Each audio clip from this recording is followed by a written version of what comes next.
más que parte teórica, creo que habría que llamar reflexiones previas, sobre todo para que a veces hagamos ese enlace de lo que la práctica que vamos a hacer ahora con lo más macro, ¿no? Lo hemos hecho antes y no después, en parte para dejarle un poco más de margen a Juan Linares, pero bueno, lo hemos hecho al final, y de hecho sí que queremos reservar una pequeña parte de reflexión al final, a ver cómo lo habéis visto, qué potencial creéis que tiene, qué potencial no creéis que tiene. La idea sobre todo es enseñar, aunque sea una pequeña simulación, un pequeño simulacro, cómo funciona, pues montar un 15M, un 15M para rato o cualquier de estos movimientos. Evidentemente a la escala que somos aquí, tanto de tiempo como de espacio como de personas, pero sí hacer esa pequeña simulación de, bueno, esto en la vida real va así. Y las reflexiones teóricas un poco van en esta línea de qué es lo que ha cambiado para que después también seamos, cuando estemos con el ordenador en las manos en la masa, ver un poco por dónde han ido los tiros o por dónde han los tiros, ¿no? Es decir, qué es la revolución que ha habido. Yo he puesto aquí participación tradicional, no sé si llamarle participación tradicional o política tradicional o empresa tradicional, en cualquier caso, cualquier cosa, cualquier institución, cualquier proyecto, cualquier iniciativa, cualquier acción, cualquier tarea que tradicionalmente hemos hecho los últimos 4 millones de años, tenía básicamente 3 grandes aspectos. Por una parte, era algo regular. ¿Por qué era regular? Es decir, porque normalmente necesitábamos hacer una gran inversión, tanto de tiempo como de formación, como de infraestructuras, para hacer algo. Pensad en los Altos Hornos de Vizcaya, a mí siempre se me ocurre ese ejemplo, pues uno no funde acero para 2 días, sino que lo funde para unos cuantos años, ¿no? O uno no monta una central nuclear para 2 días, sino que la monta para varios años. Uno no monta un partido político para hacer 2 acciones, sino que piensa que va a durar para toda la vida y para siempre. Sobre todo porque tiene unos costes detrás tan altos de organización, de montar infraestructuras, de montar unas sedes, de coordinar personas, de que todo el mundo se sepa el ideario, que todo eso lleva un tiempo y un esfuerzo tan grande que normalmente lo que se monta no es para algo puntual, sino que es para largo plazo, para rentabilizar esa inversión que se ha hecho en tiempo, en dinero, en materiales, en lo que sea. Básicamente por una razón hacemos las cosas colectivamente, necesitamos normalmente trabajar con muchos otros, para poder iniciar algo. Otra vez de nuevo el partido político, otra vez de nuevo los Altos Hornos. Necesitamos mucha gente con muchas diferentes especializaciones, y hasta que no nos juntamos todos bajo el mismo techo, al mismo día, a la misma hora, en el mismo lugar, somos incapaces de iniciar ningún tipo de acción. Insisto, esto hasta hace 2 días, Entonces, es cuando montamos estas grandes instituciones, desde parlamentos hasta empresas, hasta ONGs. Cualquier tipo de iniciativa normalmente es no solamente regular, sino colectiva. Como hemos hecho esa gran inversión de dinero y de tiempo, lo lógico es que además se aprovechen muchas personas, ¿no? Y además, para hacer esa inversión necesitábamos la concurrencia de mucha gente.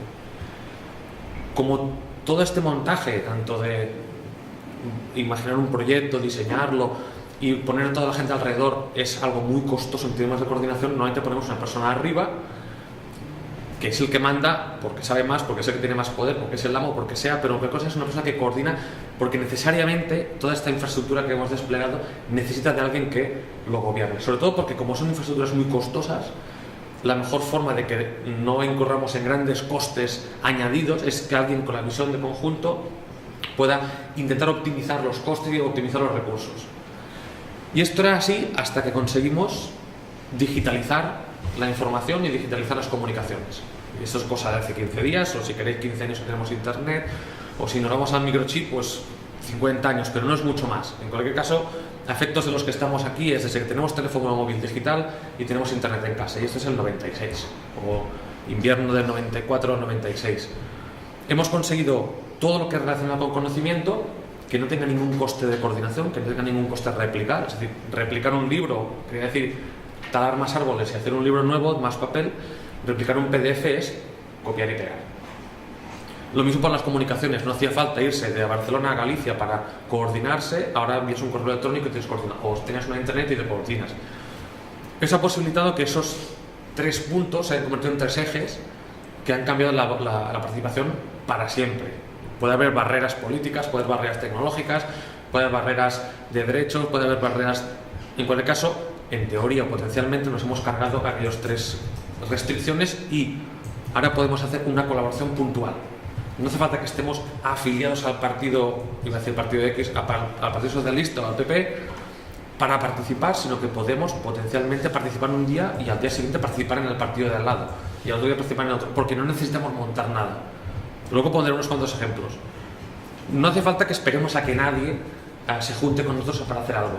como todo el capital que necesito es un ordenador que vale 300 euros, una conexión a internet que vale 20, no tengo que montar unos altos hornos de Vizcaya, yo solo en casa puedo iniciar una acción. Eso no quiere decir que necesariamente tenemos que hacer todos solos, pero en cualquier caso puedo iniciar una acción yo solo.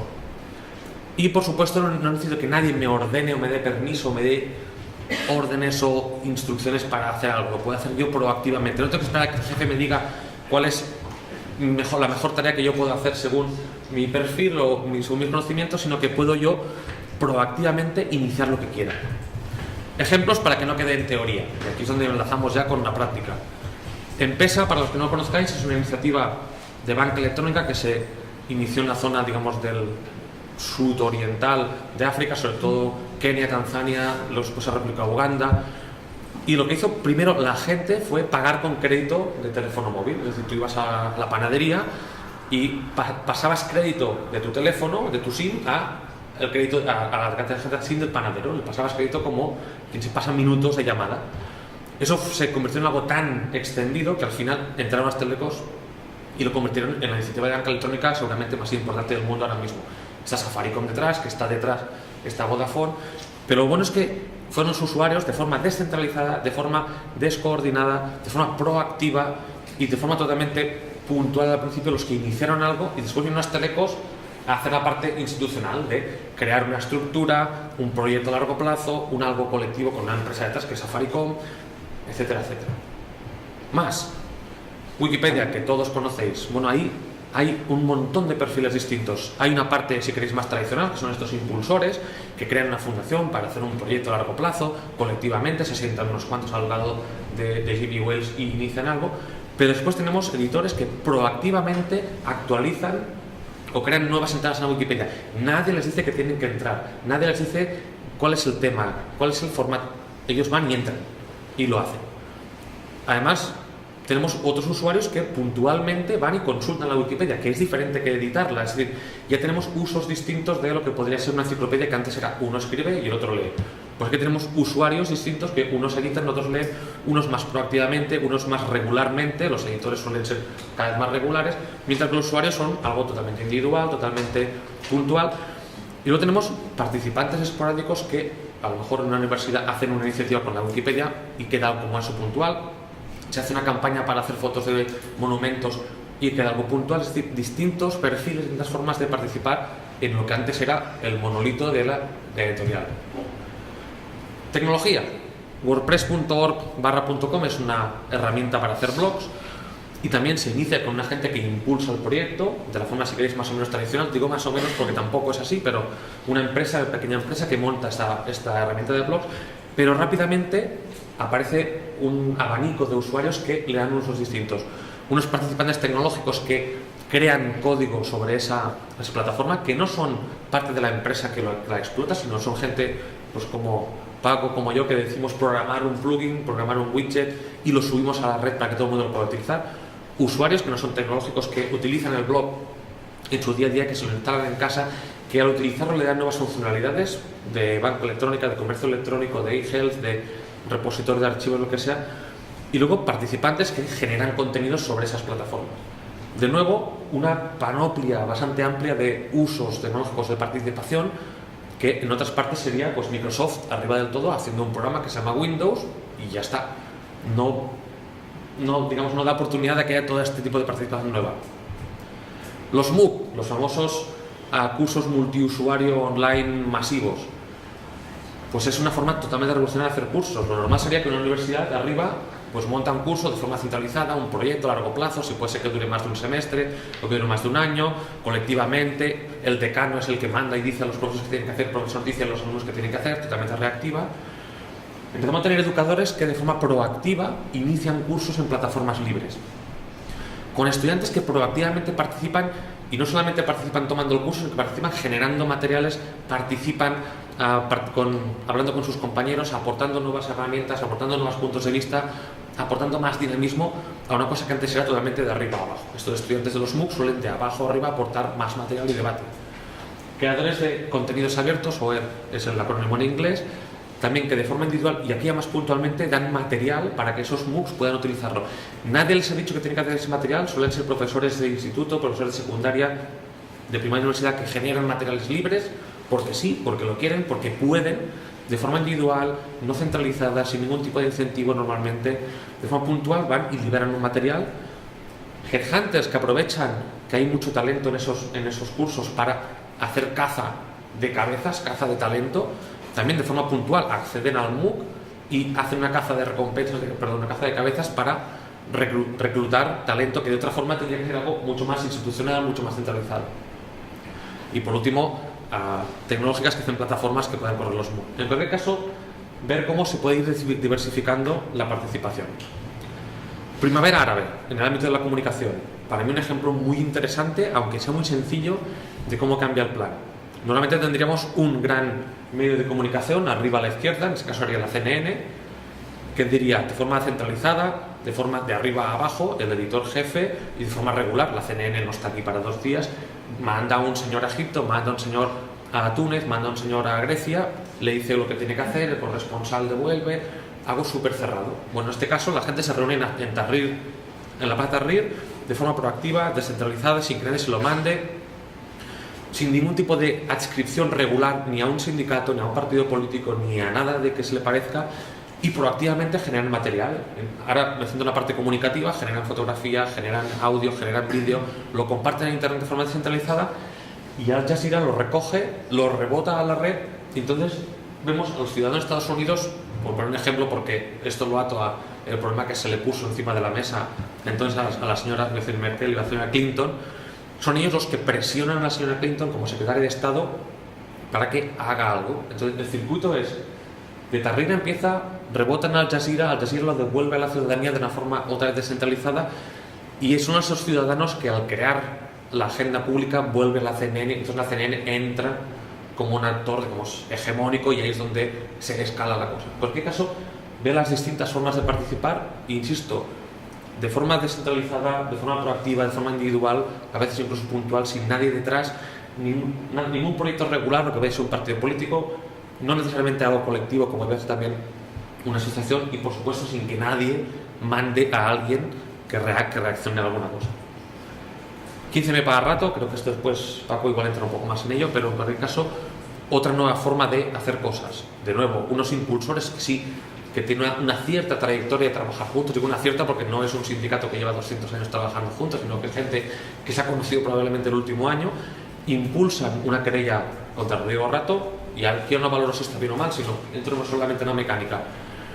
Y a partir de ahí se desatan distintos tipos de participación. Por una parte, la búsqueda de financiación. Durante 24 horas se consigue la financiación suficiente para llevar adelante el proyecto. De nuevo, de forma individual, financiadores que no tienen nada, ningún tipo de vínculo con los impulsores.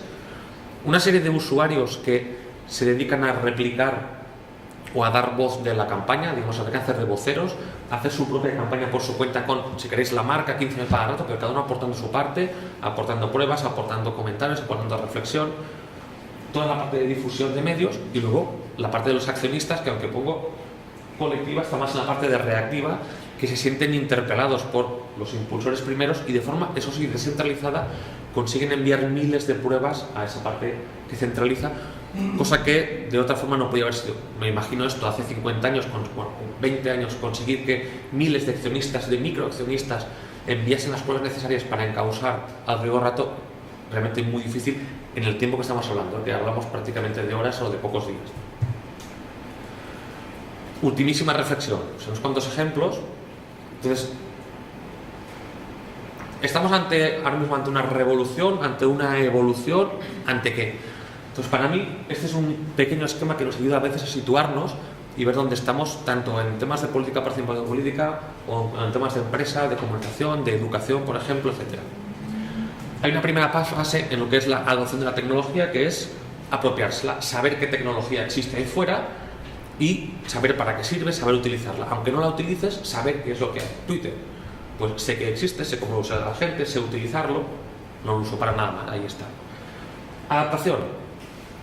Sustituir viejas prácticas por nuevas prácticas. El mejor ejemplo es coger la máquina de escribir, tirarla a la basura y hacer exactamente la misma carta que hacía con la máquina de escribir, hacerla con el Word de un ordenador. es adaptar la tecnología nueva a mis hábitos viejos, pero no supone ningún tipo de mejora, ningún tipo de práctica. La carta es exactamente la misma, con los mismos márgenes, los mismos... todo. Pero lo he hecho ahora mismo con el Word y la he imprimido en lugar de ir tecleándola. La parte de mejora sí que es añadir un pequeño incremento de, bueno, pues de innovación, alguna pequeña cosa que antes no podía hacer que ahora puedo hacer. Por ejemplo, varias copias de la carta o mandar esa carta por correo electrónico. Es exactamente la misma carta, la mando por correo electrónico y me ahorro enviarla por sellos. Incluso me la pueden devolver con el control de cambios o con comentarios. No deja de ser la misma carta, la hago yo soy el que manda en el texto, yo soy el que dice qué va en la carta y qué no va, pero otros, y esa es la parte de mejora, pueden acabar comentándomela y enriqueciéndola, cosa que antes, si queréis, sí que se podía hacer en papel, pero era mucho más complejo. Imaginemos 50 personas que tienen que validar mi carta y que todas viven en distintos lugares del mundo, lo que supone, comparado con correo electrónico, mandarla con Google. Transformación, que yo creo que es la parte para la que estamos aquí ahora, que es la que queremos incidir más, es hacer el salto, no de hacer viejas prácticas, sino nuevas prácticas. En lugar de hacer una carta que distribuiré, vamos a abrir un papel en blanco en Internet, en Google Drive, o en un wiki, o en un pad, de forma que todo el mundo pueda añadir su párrafo, el que quiera. Como nos hemos hablado ya por un chat o por videoconferencia, ya todo el mundo sabe más o menos el perfil que tiene, todo el mundo sabe lo que queremos decir, vamos a, en un papel en blanco, que cada uno añada lo suyo, totalmente descentralizado, sin que nadie haga un primer borrador, todo a pelo. Es un cambio radical en el concepto de autoría, un cambio radical en el concepto de comentar, de colaborar. Entonces, para mí, esa última parte es la que es realmente revolucionaria y esa es la parte que queríamos ver hoy. Ver las prácticas que llevamos ahora, revolucionarias en la práctica, no en los objetivos finales, eso ya cada uno lo valorará, pero sí intentar ver que son prácticas que realmente son muy disruptivas en la forma que hacemos las cosas. Y le dejo el micro a Paco.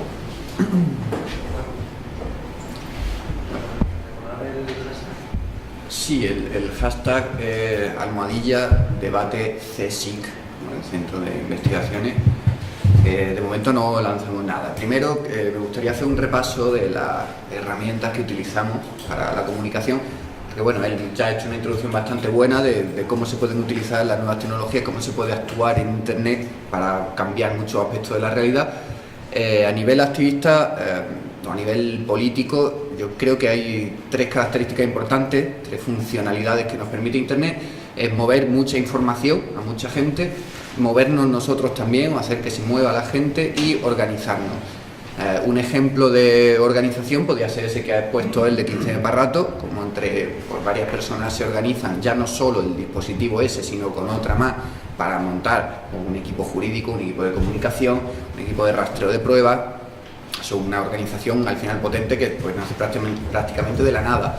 A nivel de mover personas, pues por ejemplo en una manifestación, con la gente usando Twitter y con otra gente en otros sitios, pues mover información de hay policía en tal sitio, tiene que ir por otro lado, se está produciendo un desalojo de la acampada de la plaza, no sé qué, venir rápido, entonces tenemos una capacidad de reacción muy grande que puede arrastrar a mucha gente a moverse de un sitio a otro, a apoyar una acción u otra, para un desalojo, cualquier cosa.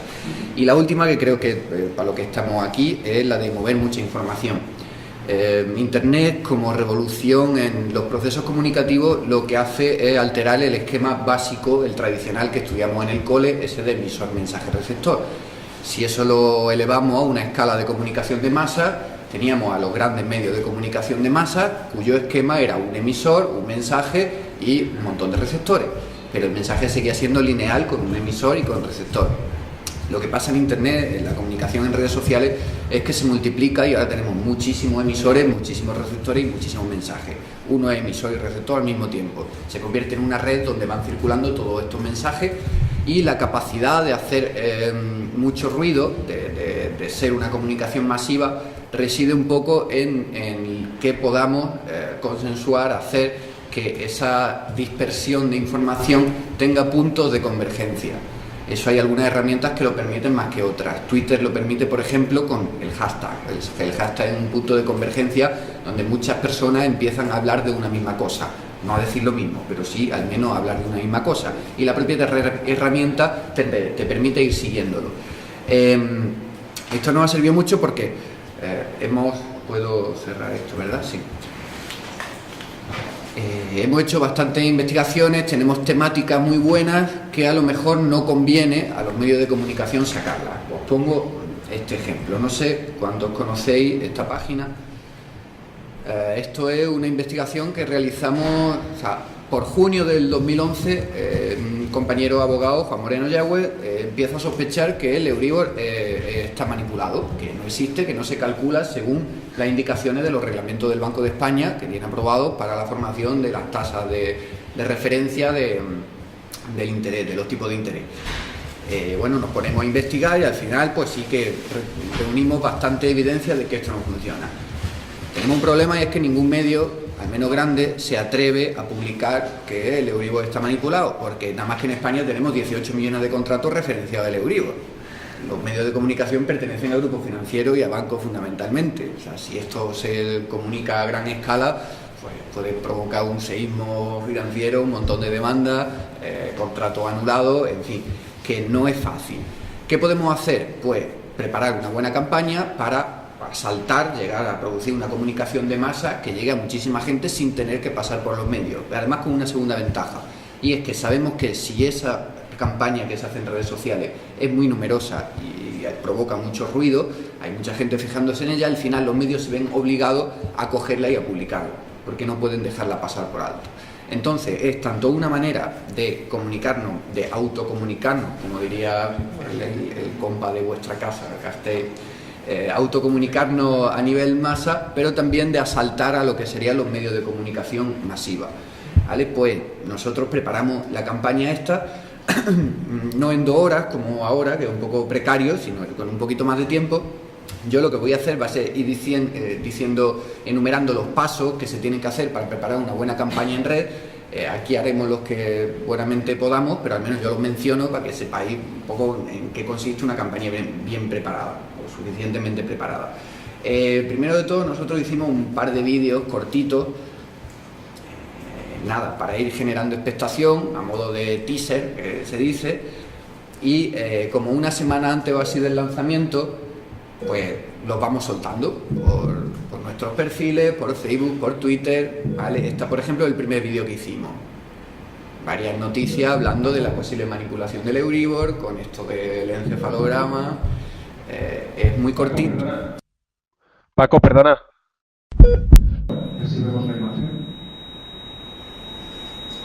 Sí, esto era lo de crear el efecto. Sí, un segundo.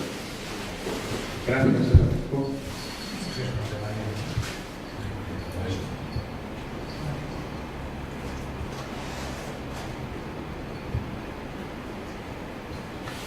Ya lo tenéis, ¿no? Vale, le había puesto el primer vídeo que hicimos de la campaña de Euribor, que era una cosa muy cortita, de 36 segundos, pero que era la primera cápsula, el primer balazo que metíamos para empezar a crear expectación sobre la campaña que íbamos a lanzar una semana más tarde. O sea, pero ya la íbamos preparando desde entonces. Durante esa semana, el siguiente paso es crear cuál va a ser el centro de operaciones. Es que está bonito el vídeo. Y luego, a ver, esto es un poco de marketing, pues ya lanzamos lo que sería el logo del dispositivo, todo, muy profesional. Y lo siguiente es eso, WordPress, que ya ha hablado Ismael, pues un sitio para crear blogs. Nos hicimos nuestro blog también, donde dividíamos pues un inicio, que es el Euribor, la investigación, las disposiciones legales, los documentos, los que vamos colgando para la gente descargue, los vídeos, donde están todos los vídeos, intervenciones, medios de comunicación, todo eso, y noticias y artículos relacionados que llevamos un montón sin actualizarlo, pero bueno, al final veis que llegó al País a 5 días, Facua 5 días, El País, Expansión 5 días, y vamos, hemos llegado a todos los medios prácticamente, Antena 3, La Sexta, Televisión Española, todo. Una vez que ya tenemos un poquito de atención creada, de expectación creada, y la página está lista, toda la información está subida, la cosa es fijar un día por la mañana, mejor si es entre semana, porque los fines de semana la gente está menos atenta, por la mañana sobre las 9, las 10, que hay menos ruido en redes, para hacer esa campaña de lanzamiento. Entonces, esto es concertar, pues a las 10 de la mañana, todos delante del ordenador, hemos fijado ya el hashtag para usar en Twitter y ese día salimos. Es importante que el hashtag no se haya usado antes nunca, porque el algoritmo que tiene Twitter para los trending topics, para llegar a trending topics, penaliza a hashtags que ya estén usados antes. Entonces hay que buscar algo que no se haya usado nuevo y sobre todo intentar que en el mismo momento entre mucha gente, además de varias zonas geográficas repartidas. O sea, si se hace en Sevilla con mucha gente, pues al final será trending topic en Sevilla, pero ya está. Pero si hay gente en Coruña, en Asturias, en Murcia, en Castilla y León, en Albacete y aquí, pues tiene muchas más posibilidades. Claro, lo que detecta Twitter es que hay un montón de gente de muchos sitios diferentes hablando al mismo momento de algo y por eso considera que es trending, o sea que es algo que tiene relevancia. A ver, nos vamos. Esto, el blog, que es donde se centraliza toda la información, digamos que el frontend es lo que se le muestra a la gente de la campaña, es lo que tiene la información que tú quieres que llegue a la gente. Pero luego hay un backend, hay un cuartel general donde se va organizando toda la campaña, la información y todo, que es solo para la gente que está participando en esa campaña. Y eso, que es la pieza fundamental, creo, de prácticamente todas las campañas del 15M, de ciberactivistas, es el pad. Estefan está saludando a todos. ¿Cuántos conocéis de aquí lo que era un Etherpad? Un pad. No puede. Bien. Esto es un procesador de texto multipersona. No, poquitos por aquí. Por aquí más o menos. Bien. El Etherpad es un procesador de texto multipersona. Una plataforma, un sitio web donde poniendo, o sea, esta en concreto se llama titanpad.com. Si luego cada uno pone al lado la barra y debate CSIC, pues poco a poco irán entrando en el sitio de aquí, se irá viendo cómo entra gente. Cada uno se pone un nombre, si quiere, ¿vale? Y es la manera de que varias personas en muchos sitios estén redactando un texto o programando un texto al mismo tiempo, cada uno con un color además, o sea que podéis viendo pues lo que va aportando cada uno. Esto es una manera, pues nosotros hemos escrito un montón de notas de prensa en Democracia Real ya, entre 15 personas pues pasaba algo, inmediatamente entrábamos todos en un pan, nos poníamos a escribir una nota de prensa y al minuto teníamos una nota de prensa con mucha información bastante bien detallada que luego se publica. Este es el sitio de trabajo colectivo. Entonces, bueno, en una campaña lo que se suele hacer, os pongo aquí un poco las tareas. Segundo.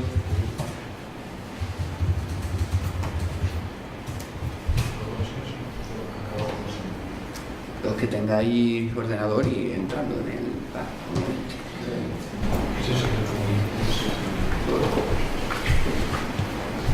ha quedado por formato. Vale. Generalmente, bueno, pues ponemos el pad y hay que organizar en temáticas, pues en temáticas, no en tareas, pues primero un rastreo de la información, organizar la información, ver si tenemos vídeos, ver qué perfiles se pueden buscar dentro de redes sociales a los que interpelarle o a los que mandarle el propio pad para que ellos colaboren también.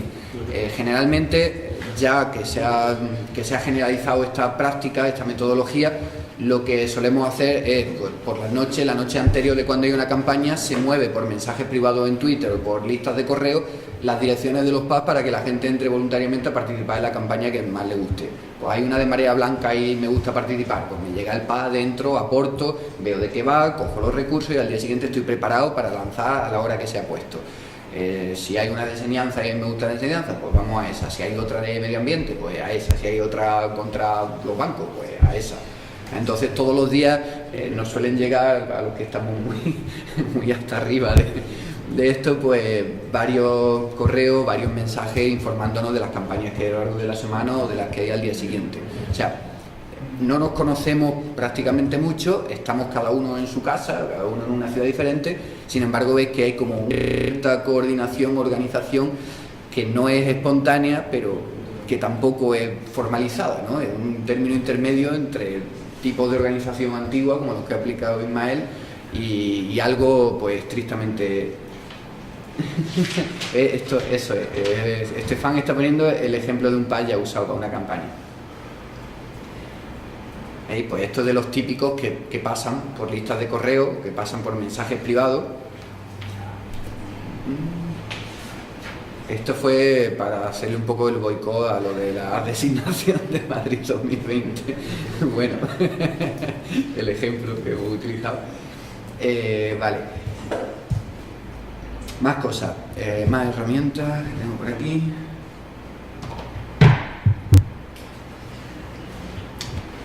Twitter. Bueno, pues en la propia campaña de OP Euribor pues, creamos nuestro perfil de Twitter. Normalmente se sigue a gente que está relacionada con la campaña específica que tú vas a hacer o no, y generalmente el perfil que se va a ocupar de esa campaña, que se ha creado específicamente para esa campaña, para esa acción, es el que lanza ese día y el que todo un poco apunta a él.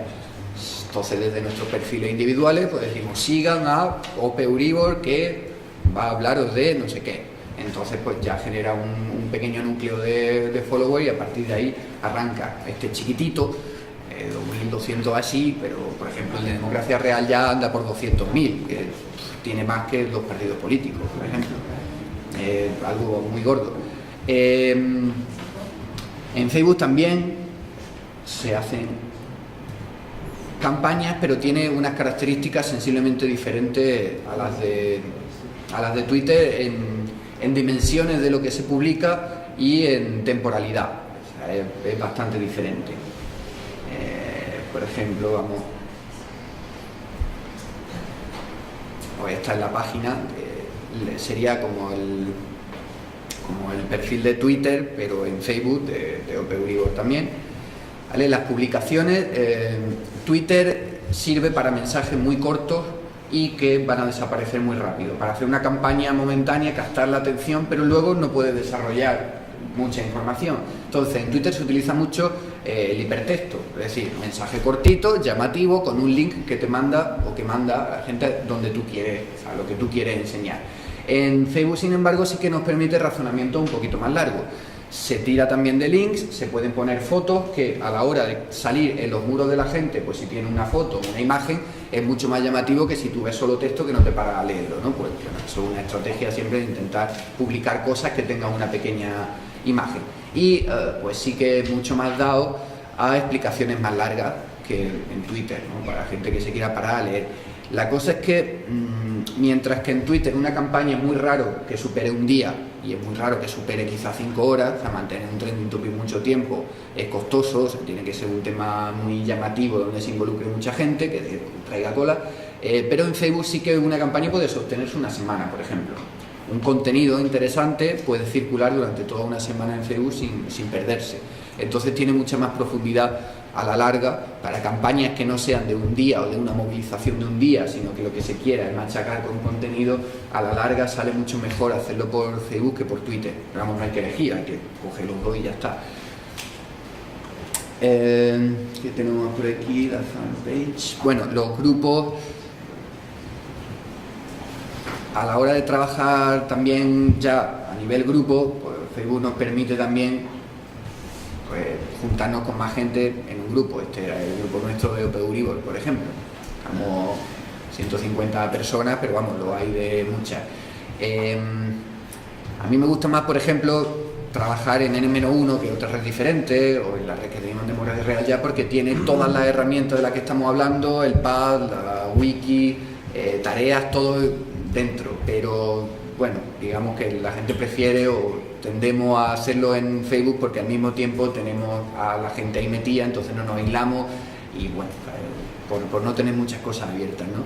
Pero bueno, la verdad es que de los grupos de Facebook ha sido, Democracia Real ya nació en un grupo de Facebook y llegó a tener un impacto brutal y empezamos, pues no sé si éramos 100 metidos en un grupo de Facebook, allí empezando a organizar todo. Luego se creó otro de contenido, luego se creó otro de difusión, luego se creó otro tecnológico, luego se creó otro internacional y ya pues poco a poco fue aquello tomando más cuerpo. Luego se crearon nodos locales, pero eran todos grupos de Facebook que iban surgiendo con su perfil en Twitter, con su fanpage en Facebook y al final lo que se crea es una red de muchos nodos que se agrupan un grupo, valga la redundancia, y cada uno con sus perfiles de difusión propio y con uno central, que pues el estatal, el que tenemos, que digamos que es el hermano del primo de Zumosol, ¿no?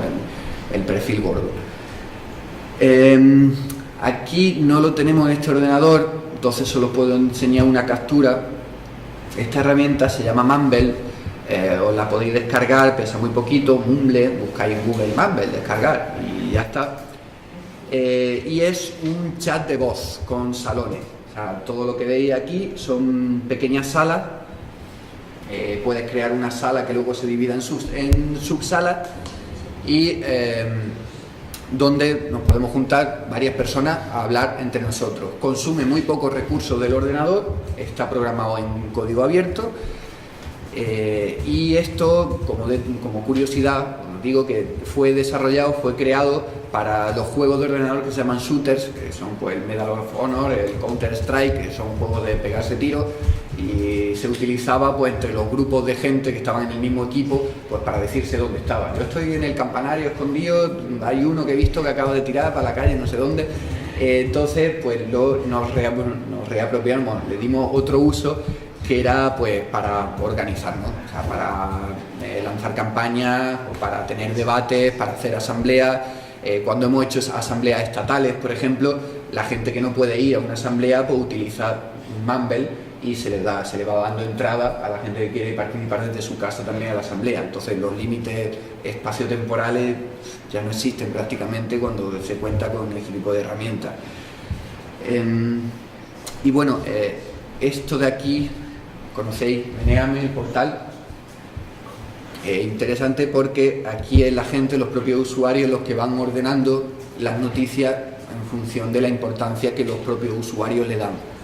Meneame tiene una cosa curiosa, es lo que se llama el efecto Meneame, y es que toda noticia que llega portada de Meneame recibe inmediatamente ese sitio web pues, entre 4.000 y 10.000 visitas, pues, 3.000, 4.000 aseguradas. O sea, es bastante llamativo para conseguir muchas visitas a un blog, a una noticia de un periódico, a cualquier artículo, a lo que sea.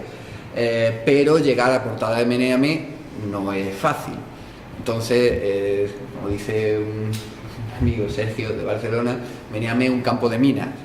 O sea, ya la gente está bastante experimentada y saben que se busca mucho el llegar a portada y tienes que hacerlo muy bien para que no te inflen a negativo al principio, ¿vale? Entonces, pues, por ejemplo, poner una noticia donde el titular no sea nada sesgado o tendencioso, sino bastante objetivo, que la suba alguien que no esté tampoco directamente relacionado con la noticia en sí o con la campaña en sí, el estar un poco coordinados para una vez que esté subida la noticia entre varias gente que tenga perfil registrado, que voten, o sea, que lo meneen rápidamente, porque si no te pueden caer 3, 4 negativos de un tirón y te chafan la noticia entera y ya no la puedes volver a subir otra vez porque te dicen que está duplicada, entonces te la tiran otra vez.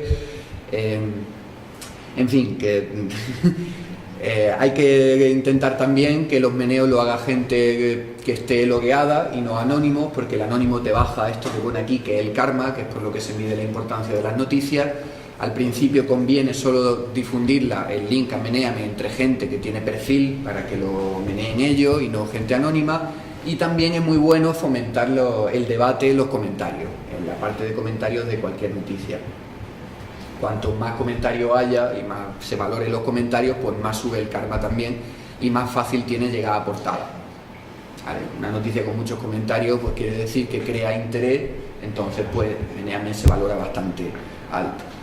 Pues bueno, generalmente el proceso para crear una campaña es: se abre el pad, se empieza a poner toda la información, se ponen todos los links, se pone la hora de salida, el hashtag que se va a utilizar, puede que haya varios hashtags y se vote en el mismo pad cuál es el que más nos gusta. Como tenemos un chat aquí, se puede ir discutiendo todo este tipo de temas, eso pues links a recursos, a noticias, se puede hacer tweets de ejemplo que la gente coja también, tú puedes poner los tuyos, subirlo ahí, entonces se va formando una pequeña base de datos de tweets modelo que se utilizan. Pues si no tiene uno mucha imaginación, pues tira de ahí. Si tiene mucha imaginación, pues pone 10 tweets modelo para que la gente que no tiene imaginación tire de ahí. Hay un trabajo colectivo, colaborativo, pues bastante bonito, porque ves que entre muchos pequeños noditos pues al final sacan adelante una cosa así, que si al final sale bien en Twitter y llega a Trending Topic, y en Facebook también. Habéis visto que ahora Facebook ha copiado del hashtag de Twitter. Bueno, por si no lo sabéis, para seguir un canal, o sea, un tema, se pincha ahí, entonces va viendo toda la gente que está hablando de ese tema, ¿vale? Podéis seguirlo. Si pincháis dentro de la hora, pues aquí, o sea, tenéis los detalles de ese tweet, y también si venía de otra conversación de antes, ¿vale? Y se me olvidaba una cosa. Sí, se me olvidaba una cosa. Esto no es lo que nos va a hacer Juanli, que es el que va a evaluar un poco el impacto, pero nos va a servir a nivel usuario para evaluar cómo está funcionando un poco una campaña en Twitter. Trendsmap.com es la página que va registrando cuáles son los hashtags de lo que se está hablando en cualquier sitio. Aquí en la ventana de búsqueda podéis poner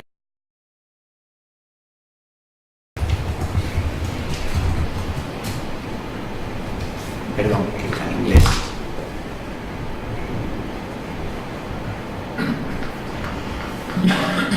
Y os salen cuáles son los temas de lo que se está hablando en Twitter en Sevilla. Los que pone breaking es que están a punto de llegar a Trending Topic. Vale, y ahora si le vamos al mapa.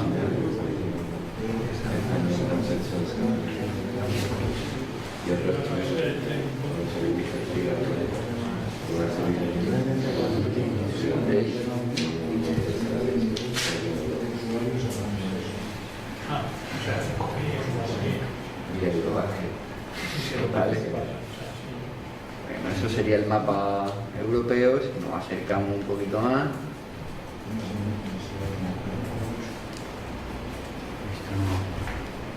Vale, pues ahí podemos comprobar. Sí, está verano. Qué fano. Ahí habéis comprobado el calor que hace, ¿no? Porque se lo ve muy lógico. Vale, esto es un poco para que a nivel usuario pues veamos si ha funcionado la campaña, si está en breaking, si está a punto de salir, pues sabes que hay que darle un empujón más ahí. Y si todo sale bien, pues como nos salió cuando nosotros lanzamos la campaña esta del Euribor, pues al final tiene su recompensa en que crea mucho ruido y que al final pues eso tiene... No, ya he terminado un poco la explicación.